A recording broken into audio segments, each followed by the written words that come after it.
We got with us here, Mr. on the move right now. He's kind of doing his thing. He's got his morning rolling. He hit his sauna up. But we have Oconomowoc Wrestling's head coach, Ryan Woods. I'm sure some of you are familiar with him. He's not new to the area, obviously. Former Bayport, graduated from Bayport, went to Parkside. God, what else can we talk about you, man? I mean, you've been in wrestling for how long? My journey started back in California, a little bit later than most. I moved quite a bit growing up.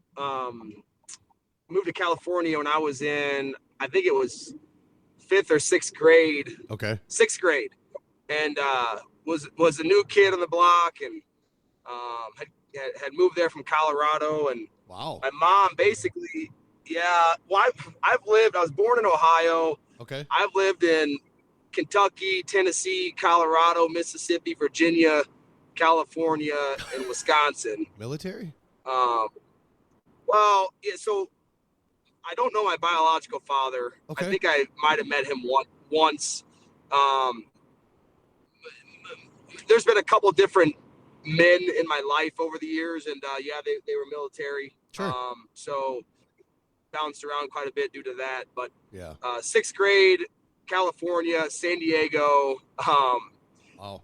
My mom basically shoved me in the wrestling room the first day of practice, and I have no idea what the heck wrestling was, and I just fell in love with it. I fell in love with, and for me being the new kid, I think it helped obviously make friends. Yeah. But I've always been an active person and enjoyed fitness, and there was just nothing like the wrestling workouts that we would go through. And sure. I remember one of my practice partners was actually a girl. And now I'm 35 here in a couple weeks, and this was back when I was in 6th grade. So I don't think girls wrestling was all that popular back then. Not yet. And her name was Caitlin. I'll never forget it. And she used to beat the snot out of me. And it's good. I just couldn't understand why. Yeah. But I just kept coming back, and I picked up on the sport fairly quick. Yeah. And just fell in love with it, and that's how my journey got started. Was in 6th grade, San Diego, California. You weren't necessarily living in like slouch areas for wrestling. I mean, and granted, now I know California hasn't always been, huge, but you guys, I mean, California's got that. I mean, you're a true state champion. They don't like break it up. You're wrestling guys from across the whole state, and that's a lot of kids, man. So you just in general. So put that in perspective, though. When did you move from California to Wisconsin? Yeah. I moved to Wisconsin when I was in 8th grade. Okay. So you didn't even get to hit the high school kind of scene in California at all. You were just a young guy coming up still and learning the ropes. Yeah, correct. Yep. And for me, like when you just get going, and you don't come from like a wrestling family, and my mom knew nothing about it other than I think this would be good for him just to meet some people, and yeah. So I didn't know all the opportunities out there to get better at the sport, right? It was more of just a seasonal thing. Yeah. At first, until, and maybe we can get to this a little bit later, but until I found the Kangaroo Club, and that's when my wrestling elevated. And now that I'm in the situation I'm in now as a coach, like if I could go back and do anything over, it would have been to focus on freestyle and the Kangaroo Club earlier on. Yeah. I was a 3-sport athlete. I played football, wrestled, and played baseball my freshman year. Mm-hmm. I stopped playing baseball. I continued to play football all 4 years. But as soon as I started going to Kangaroo Club, that's when things started to click, and that's when I started to get all right at wrestling. So you moved. You said you moved to Wisconsin around 8th grade. Where were you? I guess when you moved. Were you? Because I noticed you graduated from Bayport. Were you in Bayport in that area right away, or did you guys go from one area to another one just quick? And then you stayed. we moved into the Howard Swamico School District, which feeds into Bayport High School. Yep. And then later on, unfortunately, ended up moving out to like the Bellevue area. Okay. And then I would just commute to school, and then ended up moving pretty much right next to Notre Dame High School in Green Bay. Yeah. And I would still continue to commute to Bayport. So yeah, it was a journey, man. The whole moving and things like that. With some of your, talk about youth wrestling and stuff like that, back in like California or even Ohio, when you were wrestling in youth, were you you said you had dads coming kind of in and out of your life at one point, but did you at some point then have mentor, like guys that you were starting to look up to as far as coaches, things like that? I mean, that were kind of helping you through the process of maybe enjoying the sport or not enjoying the sport? Yeah, that's a great question. And that's something that I speak to frequently when people ask, well, why do I coach? For me, yeah, my first wrestling coach in 6th grade, Coach Pillsbury, Patrick Pillsbury was his name. I mean, him and I took to each other right away, and he became, pretty much a dad to me and would take me on fishing trips and things like that. I remember. Yeah. So, I mean, the most impactful people in my life, from a male fatherly figure standpoint, have been without a shadow of a doubt wrestling coaches. Right on. That's certainly helped me stay on the straight and narrow, because I mean, some of the things I grew up witnessing, my mom getting beat and hit on, and alcohol and stuff around the house, and like, I probably shouldn't be where I am today, doing right? What you're doing. It's truly because of wrestling, man. And sure, you can throw football in there, but football didn't give the discipline or any of that accountability from a making weight standpoint. And just, I mean, I could go on and on. I think all the obvious things, right? Yeah. Yeah. So with that being said, so you come a long way, you come into Wisconsin, and you start wrestling in Wisconsin. You're in 8th grade. You said 8th grade. So now you're coming into high school.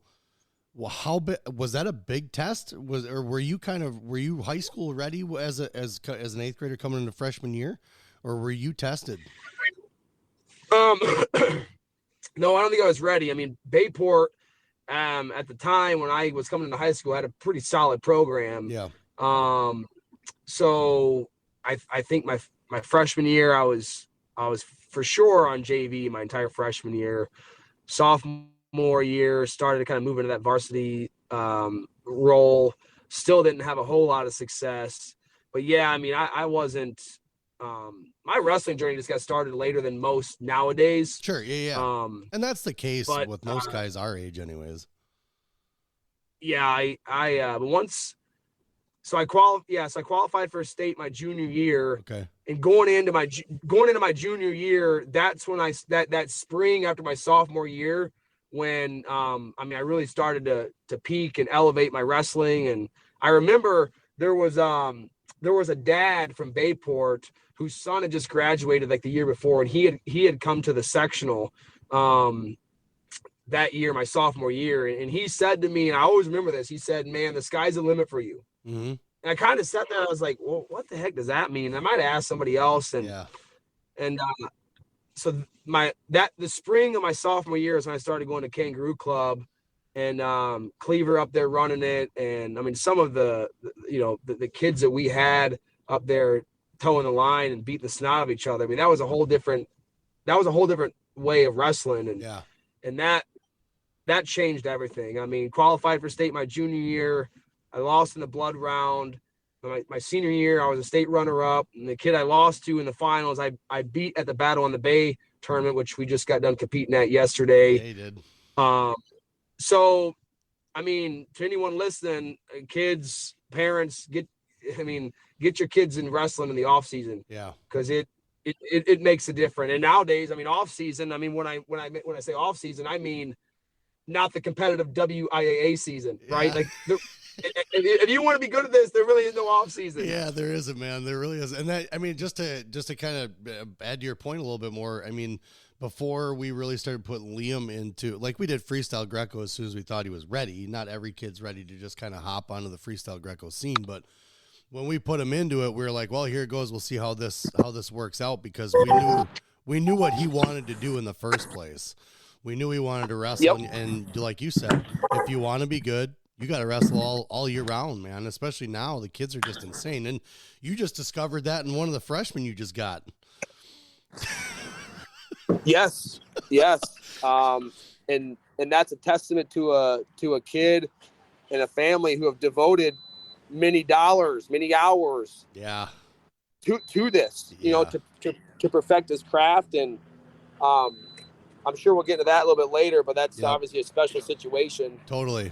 So you wrestled through high school. I mean, it sounds like it was definitely a climb, but you were in the kangaroo room. I mean, who are you wrestling down there? Who did you have to practice with? I remember a kid by the name of James Barker from Neenah.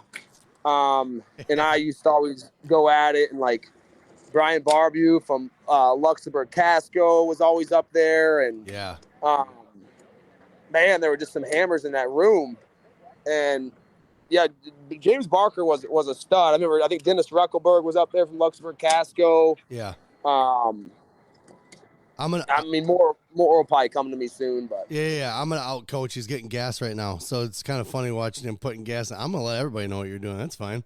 He's putting gas in. He's got life to do, and then we're talking wrestling. See, this is exactly what we're about. We're not about just sitting around in an office talking about stuff. We gotta live life. But hey, so with you coming up, did you start to develop, I guess, in your own head as a guy who had wrestled for a little bit, but were you starting to kind of get your own kind of philosophy towards the sport as far as how you thought about the sport?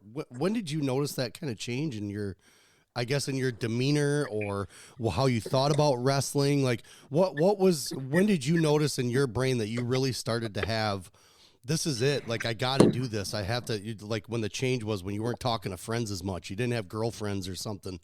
When did you see that change in yourself? Back in scholastic, like high school wrestling? Yeah. Well, wrestling in general. Yeah, I noticed it. The change happened, you know, after my sophomore year when I didn't end up going to state, and I knew that I had all the traits and characteristics that you need to have in the sport to be successful. Outside of the mat, you know, the discipline, the hard work, the will to win, the will to prepare. Yeah. You know, the preparation is something that I've always enjoyed in life, and not so much like I enjoy the preparation to get to the outcome. Right. So, the training, the running, the lifting, the hill sprints, I just love to train. Embrace the grind. Yeah. And I tell my kids that, like, you got to love to train. Like, there's a difference between working out and training. Yeah. Definitely. When you go up to someone, you say, "Hey, coach, I've been training this summer." That's different in my mind than I've been working out. Yeah. Like, I mean, it's, you're training the mind, you're training the body. Yeah. And I haven't really, my life isn't much different than what it was when I was competing. I'm still training. Yeah. I'm still doing sprints on the treadmill. I'm still running my 3 miles. I'm getting the stair stepper, freaking sprinting on that thing. I'm sitting in the sauna in the morning. Like, so you're sweating with the kids. You're practicing with them. You practice with your kids in the room. Oh, I that's awesome. I love that part of it. This year I've taken a little bit of a back. I've stepped back from so much being hands-on, because I still wrestle with the kids, but I also like to just evaluate the room more. And I love the technique part of the sport. So yeah, totally. So with what you've done so far, as far as high school, you said you runner up in senior year. We talk a little bit about, you know, not rank, but we talk about rankings a lot on here. But we talk a little bit about recruitment. When you were coming into your junior year, I would say, when is it, right away, your junior year, they can start calling? Were you getting calls? Yes, a little bit. Okay. I actually went out to, what was it called back then? It was out in Pittsburgh, I think. It was the NW, do they still do the NWCA Nationals? Yes. So they just did those. Yeah, I went out there, and man, I had a great tournament out there. And that's when things were clicking. I remember both my ears popped out up there. I got the cauliflower, freaking big time. I wrestled great. Like things were just coming together for me. But again, I'll keep saying it, a little too late, in my opinion. But yeah, I started to get calls. All the Wisconsin schools. I remember Northern Illinois was calling me quite a bit. Okay. I think Augsburg and some schools like that. But I just got a late start to this, man. But those are good phone calls. Augsburg, a great program. I mean, it's not like you weren't getting phone calls from guys that didn't matter. I mean, that's still a good endeavor to have. Obviously, maybe at the time in your head may not have been what you were possibly thinking what you wanted to do, but in the hindsight now you got to think, man, the first couple phone calls, that's pretty good. I'd take them. Yeah, for sure. So when you started getting into more of the actual, like, kind of looking at where you wanted to go process, obviously you were getting a few more because you went somewhere that you hadn't mentioned yet. You wound up going to Parkside. Did you start wanting to go to Parkside? Well, I guess I should have stayed at Parkside. I just figured that was the obvious since I went there to the people listening. But yeah, no, I was getting calls from Parkside. I remember they were there watching me at the Battle on the Bay when I just had a heck of a tournament. I mean, I beat Eric Bugenhagen in the finals. Yep. He ended up going to Wisconsin, was their heavyweight. Yep. I got the OW award. I was just on a roll. And I remember they were there watching me, and I didn't really. I mean, I was first kid in my family to go to college. Like, sure, just grew up, and we're open conversation here. I mean, my life growing up was rough, man. It was rough. Yeah. So I'm like, well, if I'm going to college, it's to wrestle. And that's the only reason I'm going to college. Yeah. So, I mean, you're plotting your own path. I mean, you're literally blazing your own path based off of what you came from. And I mean, that's important as far as that shows a lot of mental fortitude of, all right, we're doing this. Like, I'm going to do it. And if I'm going to do it, and you did it, I would hope you did it your way too, because I mean, you only had maybe, obviously your mentors and guys that you talked to, but you really only had your own way to figure it out and do it. So I mean, that had to have been pretty scary, just kind of jumping out. Like you said, first guy, person in your family to go to college. You're dealing with certain situations you haven't been in before. You're getting better on top of that with wrestling. So then when you start to think about your wrestling path as you look at colleges, I mean, what were your final three? What were your final three picks for colleges before you went? Well, I was my ACT, I just totally bombed. Yeah. Did not do well at that. So then that kind of eliminated some options for me. I knew socially that I needed to go to a smaller school. Okay. Just to not get as many distractions. I remember lacrosse was definitely an option. I remember Pete Rogers from Lakeland College. When you talk about one of the toughest phone calls to have to make, man, Pete Rogers was recruiting the heck out of me to go to Lakeland. Really? Pete was an awesome guy. I remember I went to their takedown camp going into my junior and senior year, and that's when my wrestling, my feet started to elevate, and that was really tough to tell Pete no. And he was doing some good stuff there. But Parkside was Division II, and there was opportunity for scholarship, and some great wrestlers have gone through that program. So I remember the late Jim Cook, who unfortunately passed away. Yep. He stuck his neck out for me. Okay. Went down the admission office, got me in, and that was the rest is history. Yeah. The rest is pretty much history. Yeah. And then, that was like my life's been in like these phases, right? And, yep. And I tell my wife and I tell other people that Parkside and any of my Parkside teammates or people listen that know, those are some of the darkest days of my life, actually. Wow. Just really, really trying, just trying to figure things out, and not a whole lot of support. Yeah.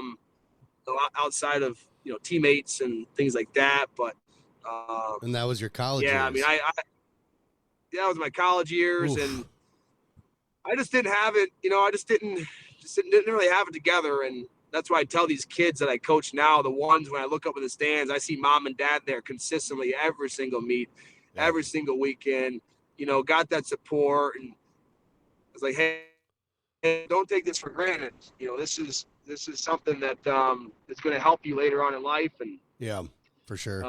But I wouldn't trade it for anything. I mean, most of my wedding party was Parkside Wrestling. I got my degree. It's Parkside opened up all sorts of other opportunities for me. For sure. So we'll touch on good run there. We'll touch on the college piece a little bit as far as competition. When you were competing in college, what were you? Did you still find yourself progressing? Were you still climbing a little bit more and more each year? Where you found yourself at a point where you're like, this time I'm going for this, and you got it? Like, what was the one thing that you were looking to accomplish in college wrestling that was kind of the top thing for you, or one of the top things that you wanted to accomplish? What did you get done? Yeah, I knew I always, the goal was to be an All-American. Okay. That was the goal. I do still believe in my heart and my mind that that's something that I should have accomplished. Yeah. Based on some of the wins that I had against kids who were All-Americans, based on how I performed in the room against some of the best of the best in the country. Yeah. The goal was to be an All-American, and okay. And unfortunately, I had, it's like I feel like everybody who didn't achieve what they wanted to achieve will say something along the lines of this. But I had some injuries I had to deal with. Sure. I had some choices that I made that kind of derailed me from accomplishing that goal. But at the end of the day, I spent 5 years in that program. Hey, you know what? Not a lot of people can say that. I mean, 5 years, Yeah. college wrestling, Division II, Yep. there every day, giving her heck, training my butt off. I was also behind the 3-time national runner-up and Luke Reinisch. Oh yeah. Him and I would go toe to toe in wrestle offs. Never lost a wrestle off to the kid, but he always performed better than me in competition, and that's what matters. Yeah. But I mean, I got a very special place in my heart for Parkside. I tell you that place. Yeah, when I go back there, I get chills, and there's just a lot that comes with that experience. That's good. Well, I mean, that's to me, that's a positive impact. That's a positive result out of even the struggle that you went through, like you were talking about. I mean, as long as you have a safety net, and that's what it does. I mean, mine goes back to Oshkosh North and my brother, and those guys ran through paper coming out to the Vision Quest, theme song. It was just stuff like that. Even walking back in that gym, as much as we don't go in there, It's like, oh man. I remember those days. You get that just right down your spine kind of thing. It stands the hair back up on the back of your neck. But so when you started kind of coming through college, you're coming towards the end of college, was coaching something that you wanted to do? Is that like, I'm going to coach wrestling? I'm just going to be in the sport for the rest of my life. Was coaching on your radar before you even left college? Absolutely. I mean, okay. That was my aspiration was to be a college wrestling coach. Okay. I fell in love with this thing after I was done competing at Parkside. I stuck on for a year as an assistant. Yeah. And just found a love for coaching, and nice. I love the training part of it too. I still got to get, and this is what's crazy. As soon as my career was over, yeah. I don't mean to be arrogant, but I got good. Like, I got much better at wrestling, and I think it was I didn't do very well up top mentally. There was a hump I couldn't get over, and I needed like that big breakout win. Yeah. During college. That I was just kind of right there, and for me, I had this mental hump when it came to, hey, maybe I'm wrestling the number 2 kid in the country, and knew I could go, felt like I could get it done, but it just never, there was a mental block up there that I never was able to get through. And then once I stopped competing and that pressure was off, I could go in the wrestling room and, man, did things change. Yeah. Kind of wish I maybe would have competed in an open or something, like once I was done, like, see how it went. I fell in love with it, coaching that team at Parkside that year. We had, our 184 pounder, Matt Geel and I got real close, and I trained with him, and and he went to Roncalli High School. That's a small high school. There, yeah. Wow.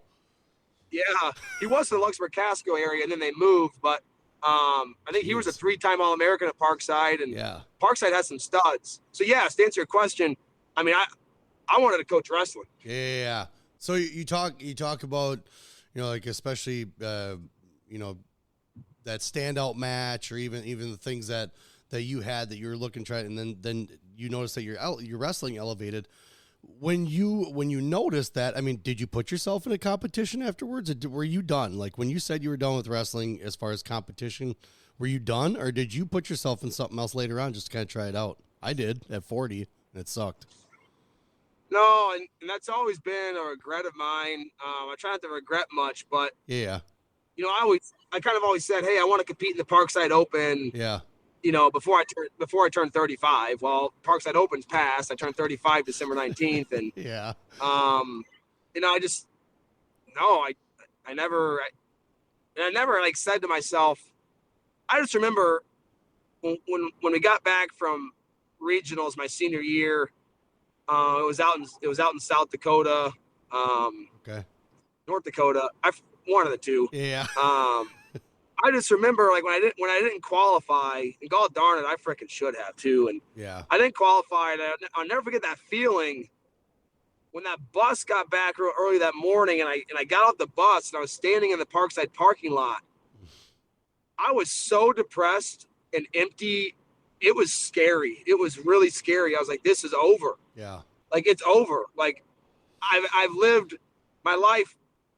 I mean, certainly for 5 years of college, and then you take 4 years of high school of constantly having that next thing to train for. Yeah. And this was the first time in my life that, and I get chills even talking about it now. Like, I just remember standing in that parking lot, like we just got off the bus, time to go to your car and go back to your dorm or whatever. And I'm like, what the F do I do with myself now? Yeah. Like, where is this going to go from here? I can totally attest to that for sure. Yeah. So, I played soccer. Mine, I didn't go to college, but mine was high school. But mine was literally because I wound up playing for Milwaukee Wave as a young 22, whatever it was. I made it. Luckily, I knew the coach, so it helped a little bit. But at the same time, I had to literally tell myself, because I was getting beat up by 18-year-olds, man. Like, these guys we're playing indoor soccer, number one, so it's just WWF of soccer. You're getting slammed up against walls, all that stuff. And I had to literally tell myself, because at some point you have to look inside and realize that eventually you're just going to embarrass yourself. It's really what it is. Now, like you said, you're going to you got better. You actually elevated because you didn't feel that pressure. And I didn't have that pressure. I literally went in, and it was just kind of, I don't think I had the ability, but I had to be able to tell myself, you're done. It's over with. You can't do it anymore. And I started to reach towards coaching, like many other guys do, because you don't want to be out of it. And I always remember listening to Terry and Tom Brands talk about, do you still feel like you need to compete? Do you still feel like you have to go out there and like it doesn't, like that burn is still inside? And I think they were talking to, I think it was Tom Ryan, and they're like, I never want to stop competing. Like, I still want to compete, but I can't. Because it literally, now, like you said, with these kids these days, unless you're on top of whatever, and they may take it easy on it because you're old. They may say, oh, coach is 30-something, 40-something. I don't want to hurt him too bad. But they're right. They're right. Yeah. These kids have developed so much now. Technique, strength, speed, everything. It's all changed. I mean, just look at football, too. Football's changed in the course of how many decades. So with athletics and the things that you had gone through in sports and it going into the coaching part of it, you got a little practice on the college scene, like you said. You helped coach with Parkside, but did that kind of give you more of a perspective of, okay, this is where I need to start and this is what I need to do for coaching? I'm gonna look wherever, I'm gonna find a place, didn't matter where? Or did you have your sights set on something already and kind of talking to someone when you were helping Parkside? Yeah, so actually, after my time after the season ended at Parkside, Tim Fader from Wisconsin Whitewater had reached out to me, and there was a graduate assistant wrestling coach position that was open. And okay.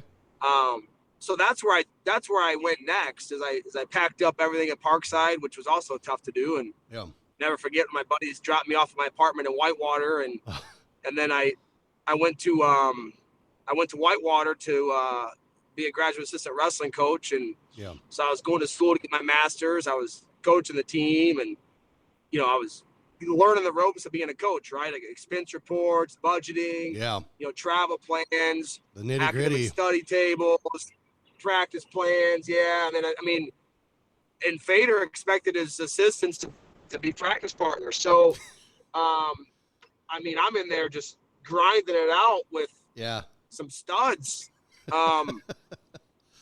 So I was just kind of like, I didn't have any master plan, Brad. I was just going with the flow and just trying to do the best that I could at what I had in front of me. And, Whitewater called, and how long did your tenure last? That's where I went next.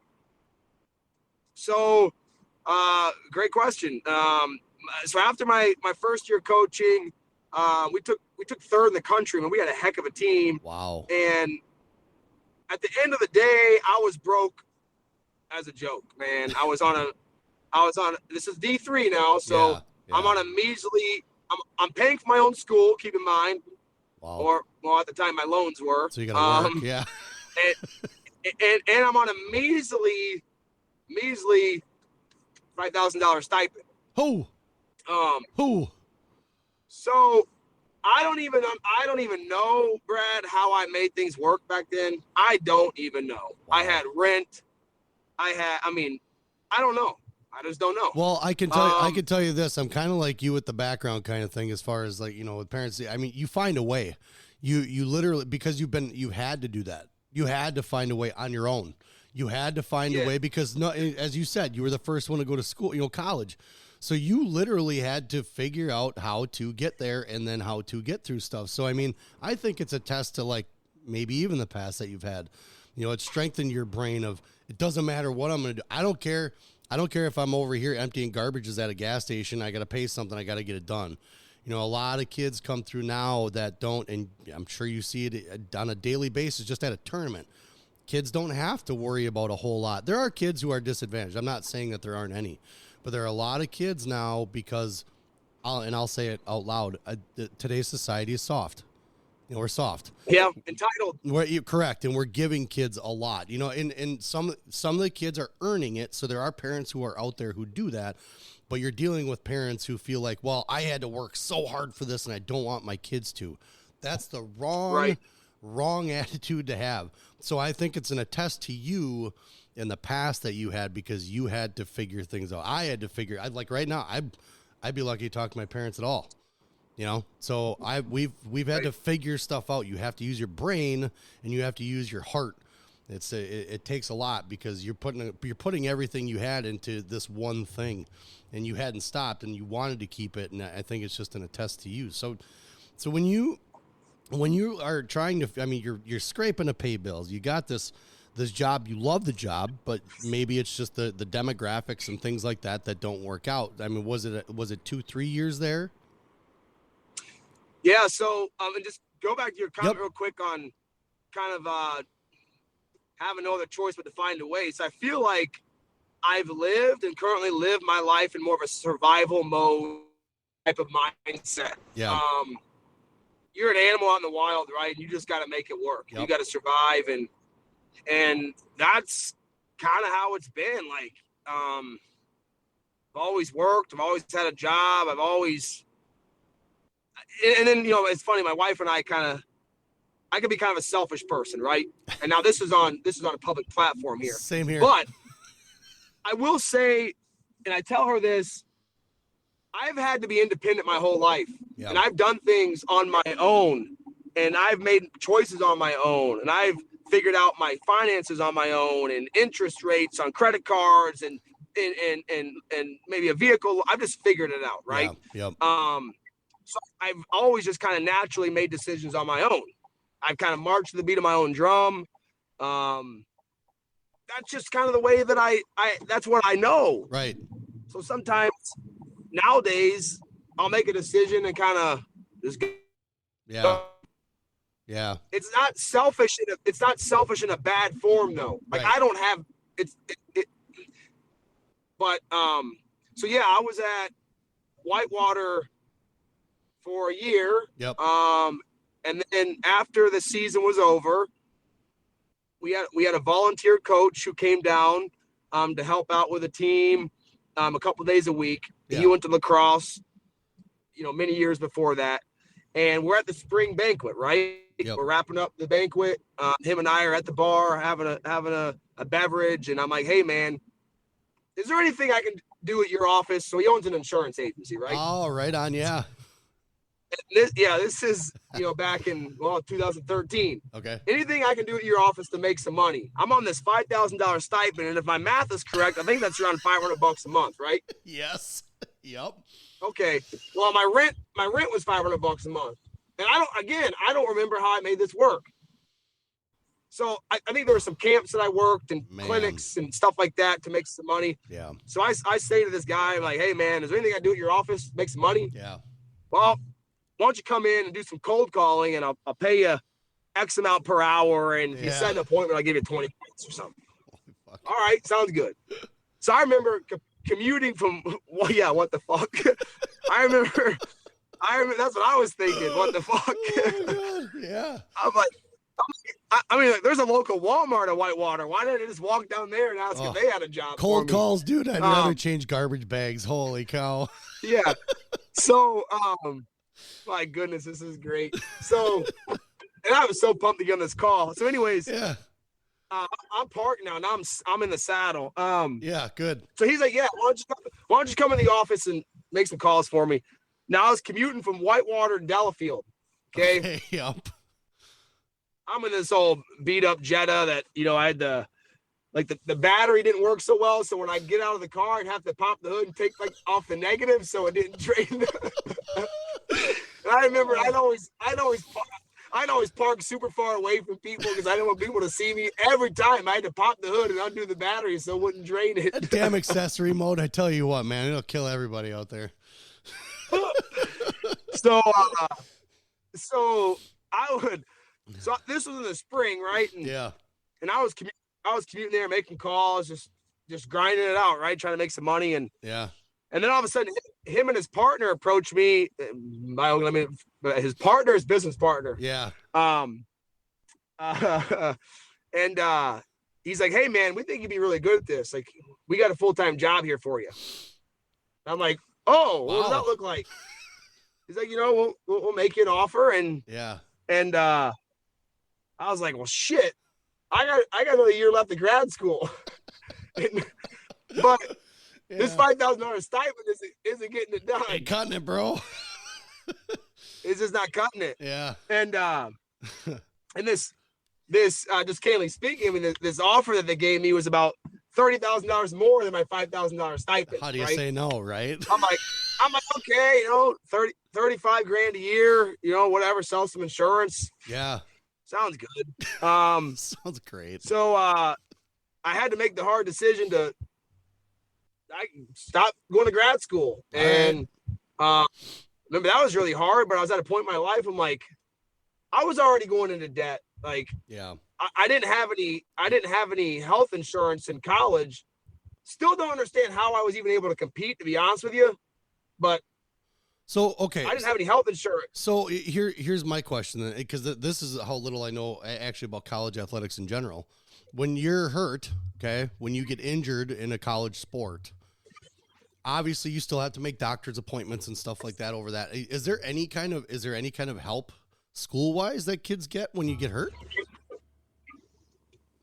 I don't believe so. I think it's all on your health. Maybe things have changed. Wrong insurance for you. That's not health insurance.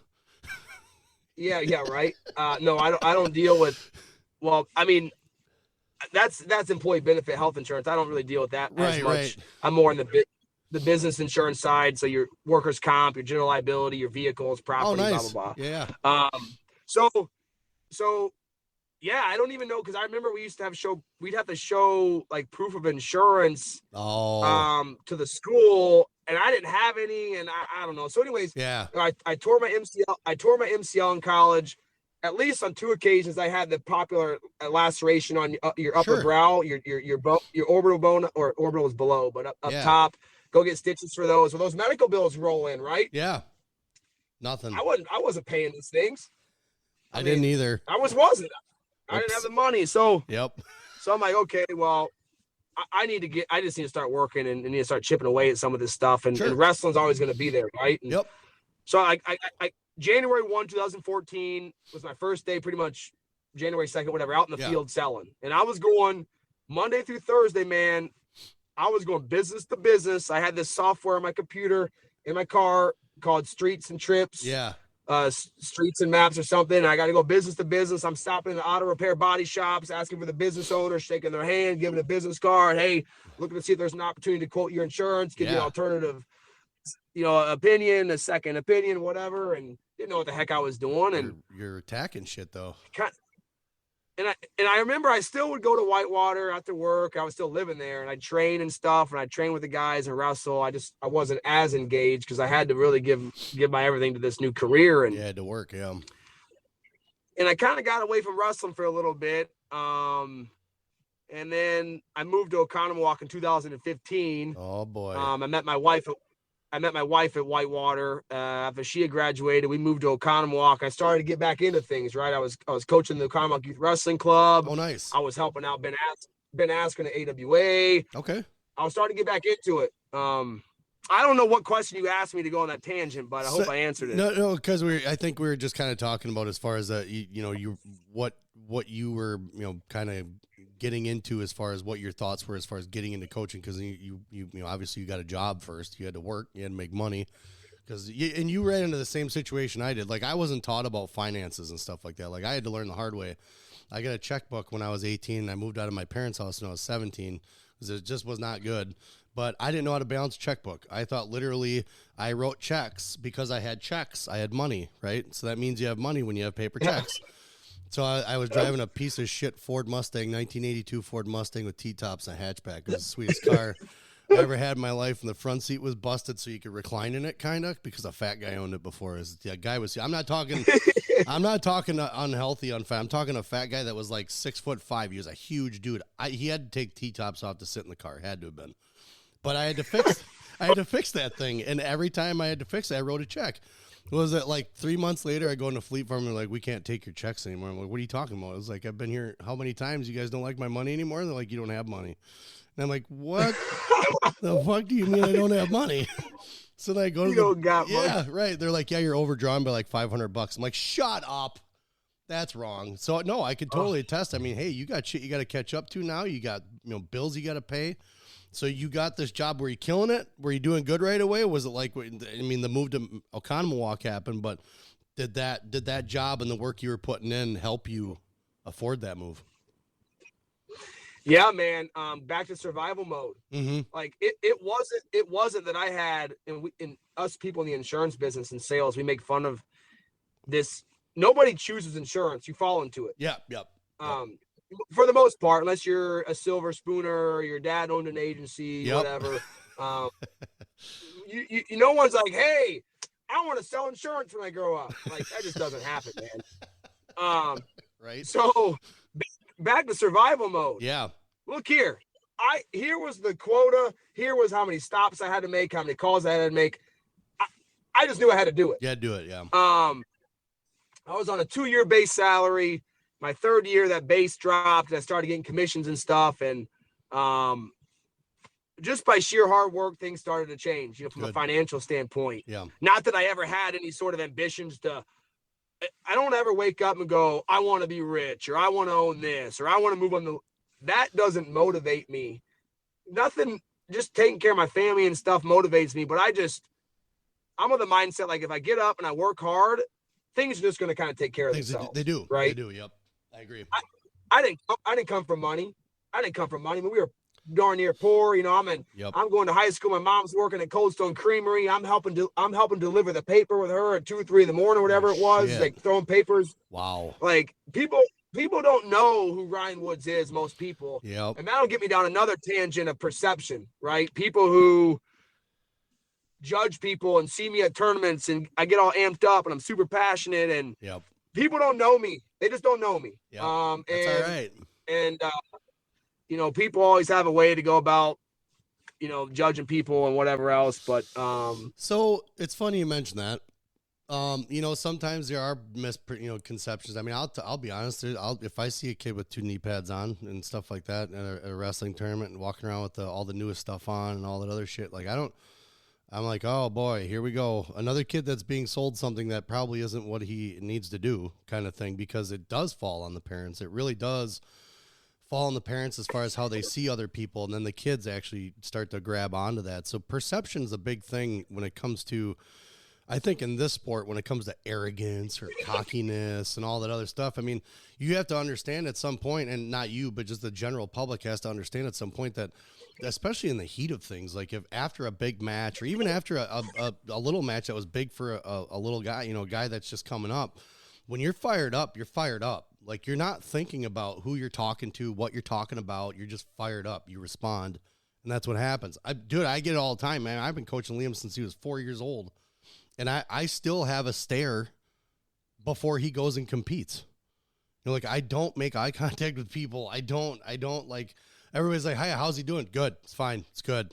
You know, and I don't know what they say about me walking away, but I know that I'm not like the normal, I'm walking into a bar after a duel kind of thing. Like, hey, everybody, how's it going? You know, kind of thing, and having fun. Cause I am a lighthearted guy. I'm a fun guy, but I also was in a competition. You know, I used to compete, and as a competitor, you don't ever lose that edge because there's a switch inside. And whether you're coaching or you're competing, when that switch gets flipped and people see you in that moment, that's all they see. Because that switch does not turn off right away, man. It takes a minute for that to turn off. It could be when you get on the bus. You could be that way all day just because, I mean, look, you're coaching 14 kids at a tournament or something like that. You have to be in that frame of mind. And if people don't understand that competition piece and how that sticks in your head, I really have no sympathy for them. I mean, I think guys who are like that, like Liam right now, he's getting a lot of feedback. Like, man, he turns into a dickhead, and good. I want that. And, you know, but he's not, but when he's done competing, if he brought you over to his house, you're going to play Pokemon and stuff like that all day. You know, it's a whole perception. So you speak about perception, then, I mean, what were you kind of getting some kind of like feedback or backlash when you started coaching, or what's the deal with that? Yeah, I mean, Fun. I'm an extremely passionate individual about everything that I do. Yeah. There's a quote out there by Jim Harbaugh that says, "Attack each day with an enthusiasm unknown to mankind." Okay. And I'm a huge Jim Harbaugh fan, and I'm a huge Nick Saban fan, and I mean, there's people who, you run this program too hard, these morning practices, you know, you hold these kids to too high of a standard, and I mean, look here, like I was hired to do a job, and to win wrestling matches. Okay, exactly. I love these kids, yep. And that sometimes can be questioned by others, and that's fine. But I know when I put my head in the pillow at night, I know my love for every kid in the room. Yeah. Whether you're nationally ranked or you're a first-year wrestler. Yep. Yeah, I do run the program. I mean, I spent 5 years competing in college, and then a couple years in Whitewater's rooms. You're looking at 7 years of just college atmosphere, right? Yep. And not to mention the camps and clinics that I would go to. You know, spent 2 summers at the Naval Academy doing their wrestling camps. Holy shit! Like, that's just all I really know. And I've come a long way, right? Yeah. My first year was like a bull in a china shop, and and just the bar was maybe a little too high. Sure. But yeah, I think I tell people this. I'm probably one of the most misunderstood human beings out there. Sure. Like, I think the Wisconsin wrestling community, the people who don't know me personally, yep, they're looking at me from afar, and I don't know if I'm always falling in that bucket of like, oh man, he's a great dude, and maybe, right? Yep. I just think there's more of like, you know, I just don't think people just don't understand me, and you can't expect them to, right? That's fine. Right. Well, and that's the thing. So, I mean, for me, example, like I tell everybody this, like when I first even heard about Askren Wrestling Academy, I didn't know who Ben was. I didn't know who any of them was. And I just heard Ben being in the UFC or in some type of MMA type competition type thing, and watching him and knowing him that he ran a youth club. My misconception was that he's in the MMA and he's talking, swearing, and whatever he's doing, and he's got kids watching him. That bothered me. Like, what, you're running a youth club. But I also didn't understand combat sports like that. I didn't understand the dynamic. I didn't understand how things worked, kind of things like that. But I also didn't realize that I was a lot like him. The way I played soccer, I was the same way. If people didn't like me, I did that. I was like, I don't really care. I'm scoring goals on your guys left and right. So if you don't like me, that sounds like a personal problem. You can take that to the bathroom, So I didn't understand him. It was a misconception until I sat down and I actually talked to someone who knew him, because I knew he wasn't going to talk to me. Talked to someone who knew him. And then I started to understand the person a little bit. And I'm like, man, I was an ass. I was probably the bigger asshole of the whole thing, not trying to even understand or even get the concept of what was going on, of what he was doing. I mean, he was doing something I'd never even done. And so it's like, I'd just sit there and talk shit about the guy was kind of stupid. But with this misconception of you and coming through wrestling, you have a chip on your shoulder.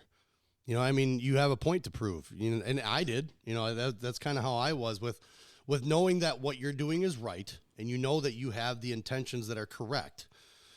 You have to plow forward. I mean, you have to keep going with what you're doing. It's the same thing with what we're doing here. I mean, how many people are doing wrestling podcasts? There's in this state alone, there's probably 4 or 5. I can't. Yeah. And that's awesome. The coverage is great. Getting these people, the exposure is great.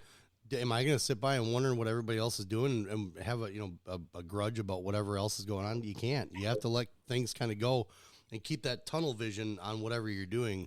I think that's what a lot of people, especially that don't, or maybe have never competed on a high level, don't get that. You have something in mind, you have a goal in mind, and you're not going to allow anything to get in the way from not only just you, but your kids, Yeah.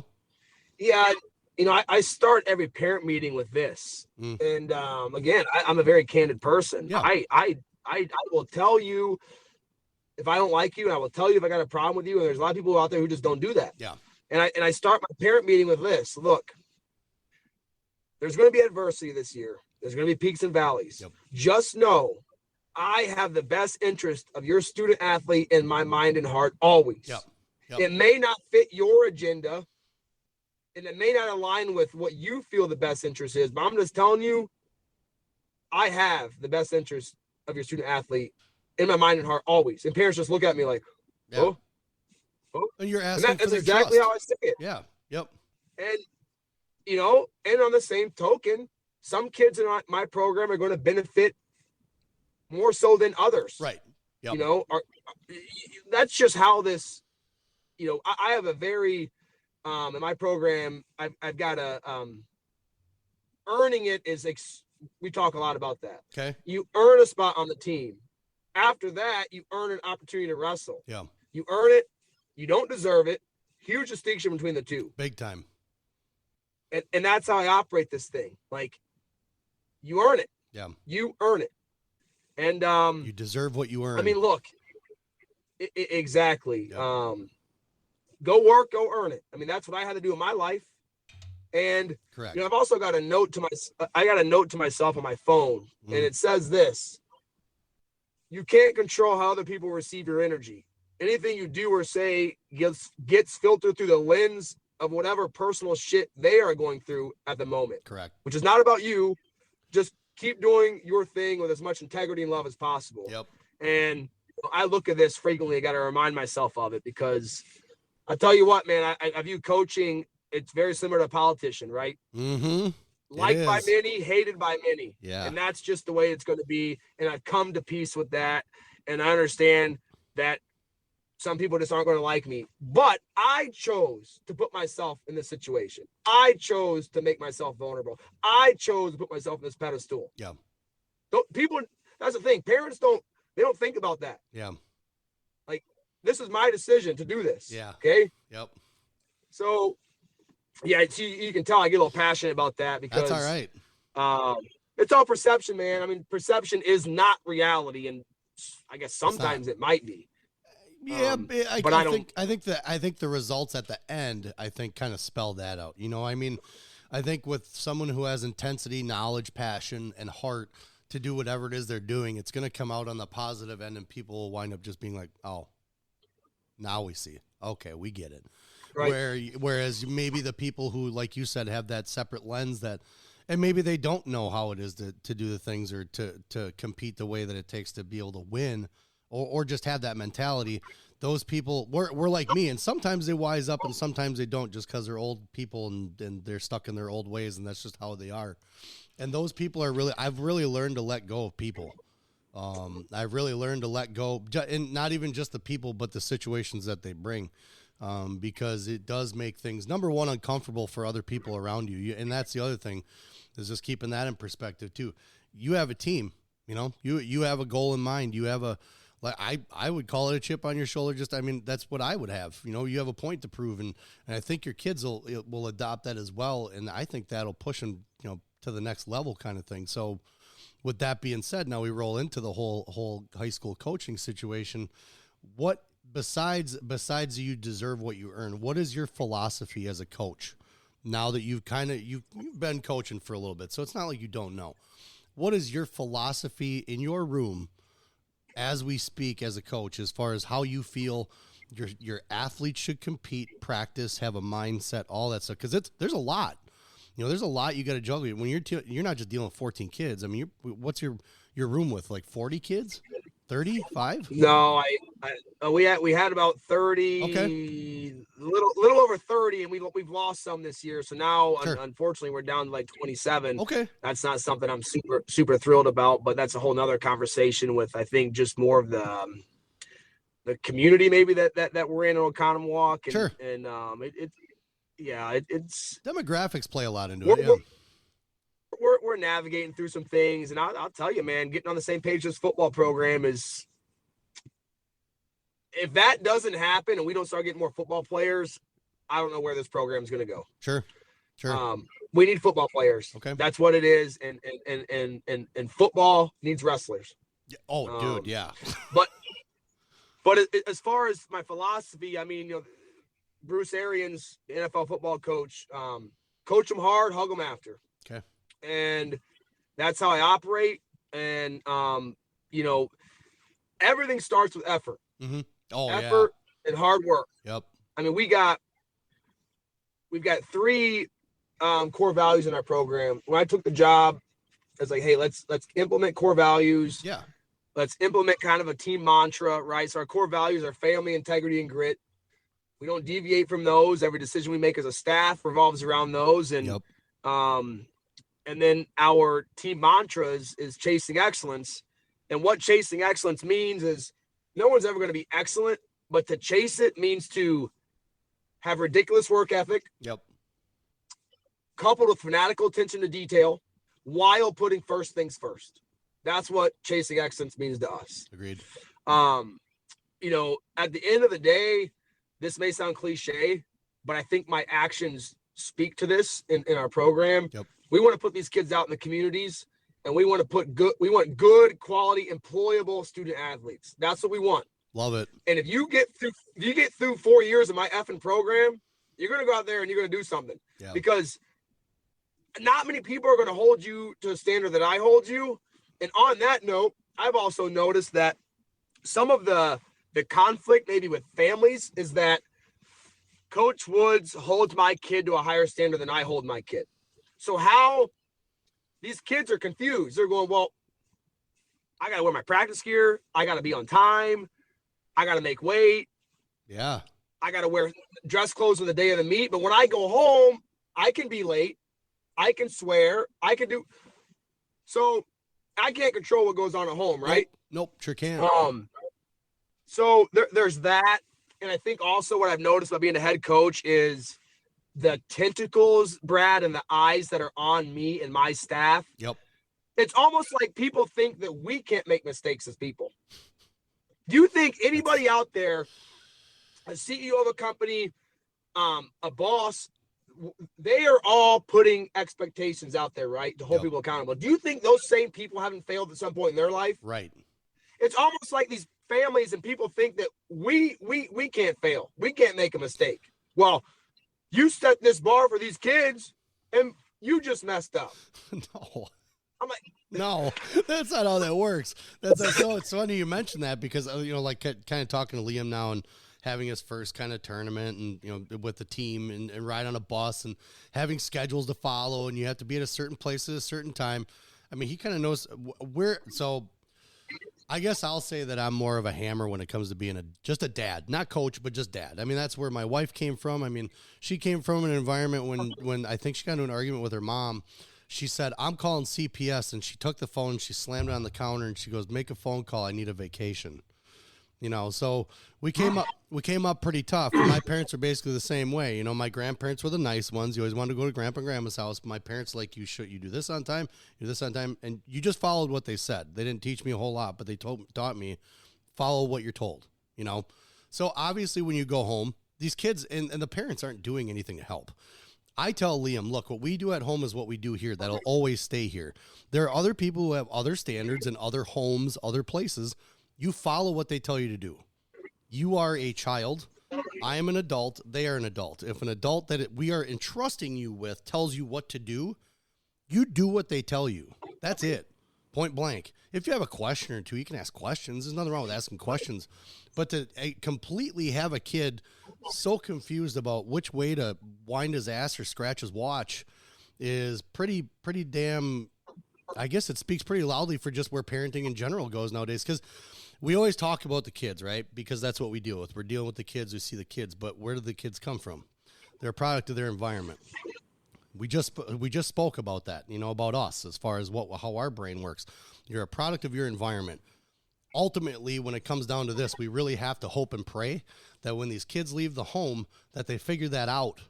Maybe they don't make it in your program for a year, which is okay. I mean, I guess for lack of a better term, you're kind of weeding out the kids that don't want to do it then. They're not going to put the heart in. Because when I was a senior playing soccer, I was trying to still go to college, even though I know I wasn't going to. And I tell everybody this all the time. We had kids that were on the team to just put something on their college resume. You can't live like that. I can't play sports like that. If you guys don't want to come here and try, get off my team. Get off my team. We're here to win. We're here to compete. We'll lift you up and elevate you if you want to come along. But if you don't want to come along, that's great. Just do it over there in the stands and cheer for us when we're playing. That's great.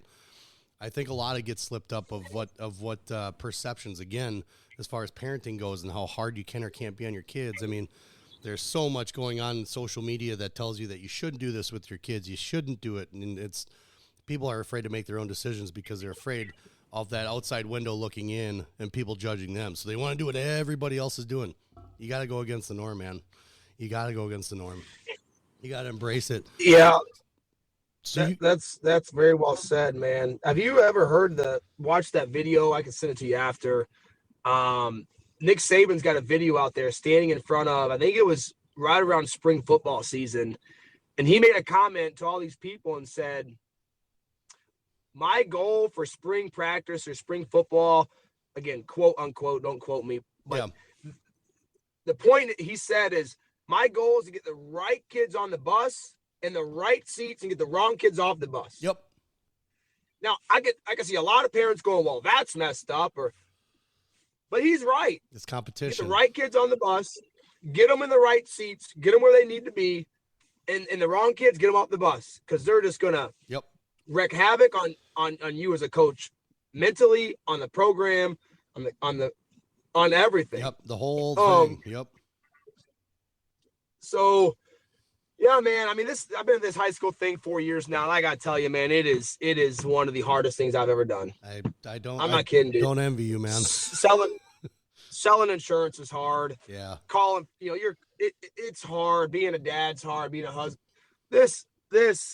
And I don't do anything half-ass. I just don't. Yep. And I feel like the more that I do for this program, the more stress it brings me. And I'm just trying to do something good for the kids and create a fun, enjoyable experience for them. Yep. And it just seems like the more you do, the more stress, the more headaches.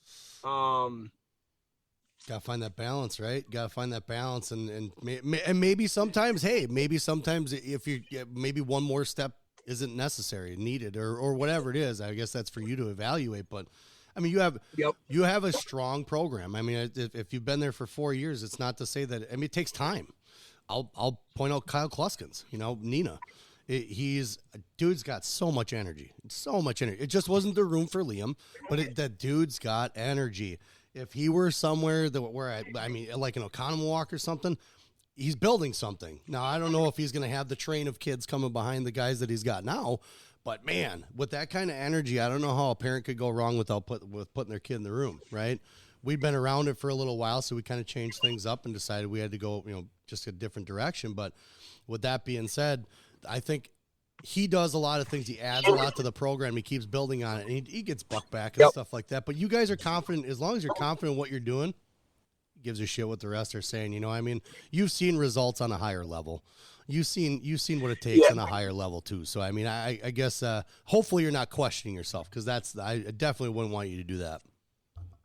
No, I'm pretty confident in what I'm doing, the decisions that I'm making, and Kyle and I are really good friends actually, and Kyle and I talk quite a bit, and I mean, I just admire his passion for the sport. I've always said I feel like I'm cut from a little bit of a different cloth. Well, I'll put him in that same bucket. I mean, he's into this thing, man, and I just respect somebody like that. I really do, because there's this can be an easy job. It really can be. I mean, you can go through the motions. Yep. You don't need to practice.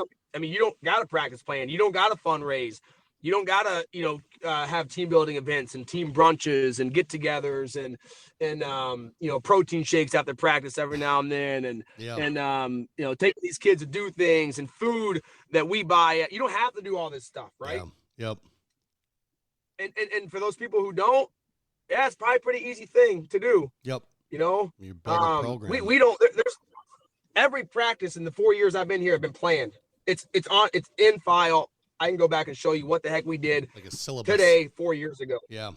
And it's there's a method behind the madness. I tell the kids that we got different phases of the season: preparation phase, conditioning phase, competition taper phase. Yeah.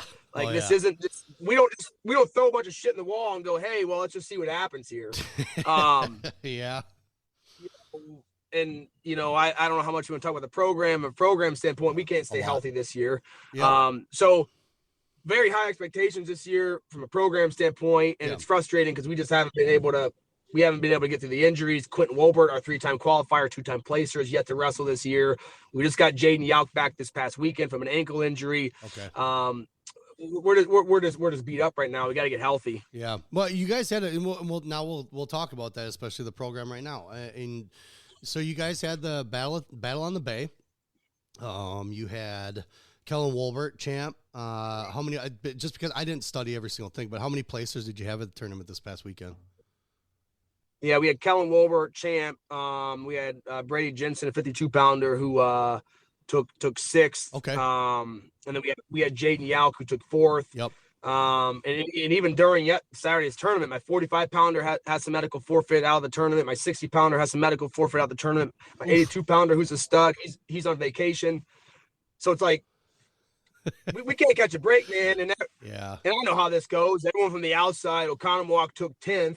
Well, I did the math. Had we had Quentin in there and my 82-pounder, we're easy sliding to fourth, just like that. Yeah, right. That is no, and no disrespect to those other teams who finished ahead of us. They look, you got to deal with what you have, and that's we fell where we fell. I think we know the layout. I think we know how, and that's the biggest thing too. I think a lot of times people pussyfoot around a lot of this stuff as far as like who's what, where's. I mean, demographics play a role. Let's not get things twisted. Demographics play a role with how good a team is, or if they're building, and so that's why it's hard for me to like color commentate sometimes too, because I'm a realist. When a guy's not good, he's not good. But it doesn't mean that kid's not putting in an effort. So sometimes you have to play politics and be careful what you say. But hey, if that kid's in the practice room every day and he's grinding and he's not getting better, it's the effort. We talked about that. It's the effort. If I can see you're putting 110%, And Liam too. Liam will grab you at the end of practice if he sees that you're not doing that great, but he sees that you're sweating your balls off. You're probably crying because you couldn't get a takedown or something, right? He's going to work with you. Yep. Because he knows that. He knows. Dude, I used to put him against a kid, Mason Carpenter. I'll put him out there. Used to put him against Mason Carpenter when he was like 7 years old and Mason was like 8 or 9. Liam did not get a takedown for at least the first year. At least against him. Now I would tell coach, put him against him every single time. Liam would cry. I'm like, dude, you need to toughen up. Because you're going to lose a lot, man. And it's just the way it is. And you're going to lose until you start getting better when you realize that. And then he's grown from that, you know. I didn't wrestle. I wasn't very good. I quit around my sophomore year. I think it was end of my sophomore year I quit. But wrestling made my soccer better, and I was intense. You know, I didn't run around people. I ran through people. And my brother went to Parkside and played soccer, and the goalie was a wrestler. I watched that guy play soccer. I was like, I'm playing striker like that right there. Just plowed through dudes. Didn't care. Didn't hurt him. He got up. He was bleeding on something. He just wiped it off on his shirt. Guys, you know, otherwise you see it, like even in high school, they'd be laying on the ground hurting or whatever. I was not doing that. So it prepared me a lot for whatever I'm doing. And it sounds like you're doing the same thing in your room, implementing this stuff with these kids, and parents will follow. Dude, I mean, you're already dealing with a new class. You've seen one whole class go all the way through now, and you're coming in with new fresh meat, I guess you say. But you got new guys coming in. They may be new to the sport, and that energy is what's needed because, again, we talked about how much the sport has changed. This is an evolving sport, and now I guess I can kind of see the evolution here. Our coaching's been missing in the state for a long time. We have a lot, don't get me wrong, we have a lot of coaches that have been around these programs for a long time, and they have knowledge. It's not about that. The knowledge has changed. The knowledge is changing. It's continuously changing. And if you compare us to Minnesota, talk to a guy about this constantly. Minnesota's had D1 college wrestlers coaching not only high school, but middle school. You know, so that, and then we're starting to see that now. Guys like you coming back from D1, D2, D3, it doesn't matter if it's NAIA. College wrestling programs that know the process. And they're putting these kids through, I would say, a lighter version of the process because high school kids won't be able to handle a college process at this point. You know, so it's important to have guys like you with that intensity and, you know, and that drive to want these kids to get better, because it's not just going to make them better on the mat. It's going to make them better out in life and makes them respectable people. I mean, if you look at how I am and then you see how Liam is, Liam's way different, way better than I am. He's got a little more of a filter than I do. I'm not quite as quiet sometimes. Yeah. You know, so, but I wanted him to learn that. I wanted him to know that you don't need to have everybody against you, but it's all right to have that attitude that you are better than someone. You know, in as an athlete themselves, I don't need to do it anymore because I know I can do whatever. But these kids growing up, they don't have that instilled in them yet. You know, they don't know how to process that mentally and put that confidence into their brain. That's where you guys step in, I believe, you know, because a lot of the parents are missing the mark. And I think you coaches are doing a really great job. I'm nothing but impressed with the team that you have. If my son hasn't wrestled with them, I've coached them or I've been around them, and they're great wrestlers. So it's guys like that. Thanks, man. Yeah, that guys like that also help you with the team. You know, they see that those guys are it's paying off for them doing whatever they're doing. And hopefully that really elevates the team even more, because injuries are going to happen. Staying healthy, maybe competition wise, as far as figuring out, should I really go to this one? Should I not go to this one? Yep. It's a tricky part, and the parents don't know that game. You know, I'm just starting to learn it now, you know, as far as we're only doing the 4 in the summer leading up to the season. Preseason, we go out to Pennsylvania for journeyman, Super 32, stuff like that. We do the basic kind of freestyle Greco stuff in the spring. He's a freestyle kid, not a Greco kid. Sorry, Lucas. But with that being said, I think whatever is coming along the way, as far as people noticing things, if they aren't paying attention to these programs that are coming up, like what you guys have, and they're not taking notes, they don't have to change their program, but at least take some notes and bring it along into your program. They're going to stay stagnant. Right. They're going to stay in that small area. They're going to stay in where this person moved to here, or this person moved to here because they really like the wrestling, but they can't get it here. It's stuff like that I think you guys are going to bring here as well, as far as having that experience, that knowledge, and the drive. You talk about you could just do this stuff, do nothing, you know, and I think you guys are paying dividends, and it's awesome to see this coming back to Wisconsin so we can be a force. We're going to these duels. For sure. We're going to these national duels with freestyle teams, and we're beating teams that we weren't before. And we're in the top 10 or the top 8 of these teams that are competing nationally. So it's a testament to guys like you and Machek, who's been around for a long time. Kyle Kluskin's coming in, and we got, a bunch of other coaches up north. Those guys really notice that stuff, and they do pay attention. They take notes from you guys, and it's only going to get better. So I really appreciate the efforts that the guys like you put into the sport, the teams that you're going to bring up, and the efforts that you're putting in, because it's going to pay off. And gives a shit what everybody else thinks. Just keep doing what you're doing, because you know what it takes. That's the thing, is like people question things constantly. It's all right to ask questions, but if you don't know, quiet. Just zippity-doo-dah and sit in the back seat and pay attention. But with that, I'm going to leave you with a question of, where do you see the season so far, and how, like, what do you guys got coming up next? Well, I think anybody who's close to the program, or maybe even from afar, knows that the season hasn't gone the way anyone within the program had hoped for or expected. And again, it goes back to injuries, and so it's been I guess bittersweet in a way, where we've had a lot of kids do a lot of really good things too. Yeah. The kids that are towing the line, they're getting better. We are getting better as a program. As you mentioned, this is the first year under my leadership that all these kids there's no kids from the prior regime, right? Yep.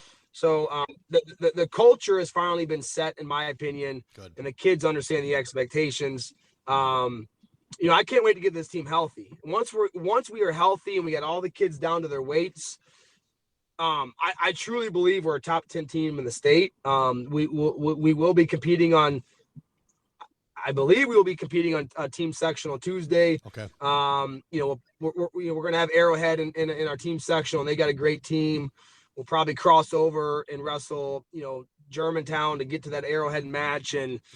But I mean, there's no doubt in my mind that once we get our kids down to weight and we are healthy, I mean, you're going to have 120, 126, 132, Kellen Wolbert, Quentin Wolbert, Jaden Yelp. I mean, that right there. Yeah.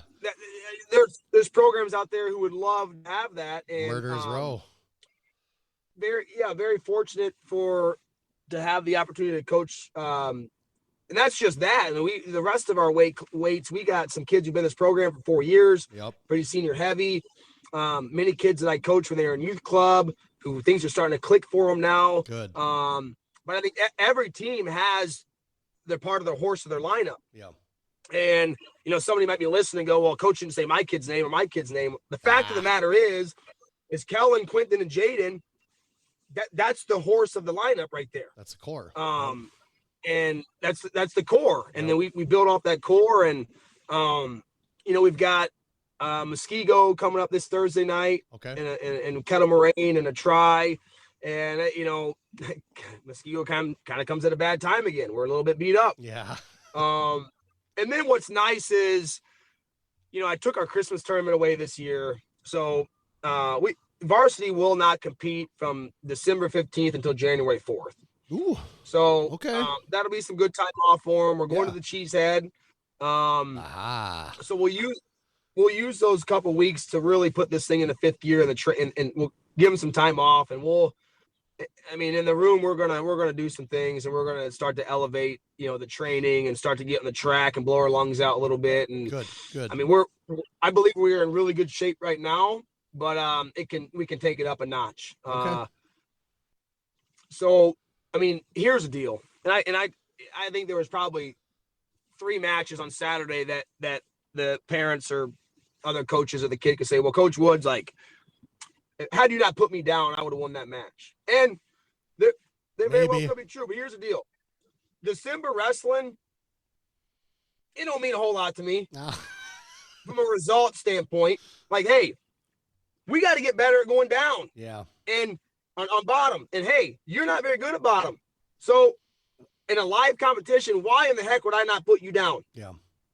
Yep. I mean, I understand now head-to-head matters and every match counts and all that stuff, but, I mean, there's something to be said about getting that live competition, much different than your partner that you wrestle with every single day. Correct. Like, yep. I can think of one match in particular that my kid, if I don't put him down, he wins. Yeah. You can't work and that I put him way down.